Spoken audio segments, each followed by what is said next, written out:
এটা আমি, আর এটা আমার দাদু দাদু, আর এখানে বাবা পাউরি হরি পাউরি হরি। দাদু ওরা কি খাচ্ছে? ওরা খাচ্ছে চা। না, আমার সাথে শরম করে, তুমি যাও। ওরে বাপুরে, আমি বলছি ওরা খাচ্ছে চা। আর আমিও তো তাই বললাম যে আমার সাথে শরম করে, তুমি যাও। ওরে বাপুরে, আমি বলছি ওরা খাচ্ছে চা, সয়াকার চা। দৌড়মিয়া, তোমার মতো সুসা নাকি যে মাইসের ডেসা চাইয়া খামু? ওরে বাপুরে, তোমার যন্ত্রণায় জীবনটা মোর তেনা তেনা হইয়া গেলে। আমি বলছি বুর্জ খলিফা, আর তুমি শুনছো মিয়া খলিফা। আরে ভাই, কই আসছিলেন এতদিন?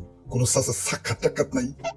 আবে হালায় সাক্ষাৎ দেবো করতে নেই, ওয়াজে গেছিলাম মনোযোগ সহকারে, ওয়াজ শুনতাছি। ওই টাইমে কইতে জানি তিহারি না তুহিরি আইছে, চাঁদের উপরে চাচু ঢেলে ঢুলে ঠান্ডা লাগাইছে। হাচ্চু ওরে বাপুরে, ঠান্ডা লাগছে তোমার? চলো চা খাই আসি। আরে দাদু, খালি চা করো বাবা, বয়স তো কম হইলো না। এতদিন যদি চাও ব্যস্তা, তাইলে তো মোদের মতো প্রধানমন্ত্রী হয়ে যাইতা।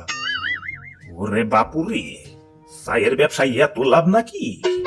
আরে দাদু লাভই তো, বাঙালি সকালে তেল রাত পর্যন্ত চায়ের উপরেই থাকে। পরানের বন্ধু সব এক লগে হইছে, চল চা খাই আসি। বাড়িতে মেহমান আছে, ওই কেডা কোনানে আছোস, তাড়াতাড়ি চালোই আয়। সর্দি লাগছে, প্যারাসিটামলের মাইরে বা, লাল চা জিন্দাবাদ। আর বড় লোক পোলাবানের কথা তো বাদই দিলাম, সকাল 12:30 বাজে ঘুম থেকে উঠে চিল্লা লাগাই দেয়, চা দেস না গেলা।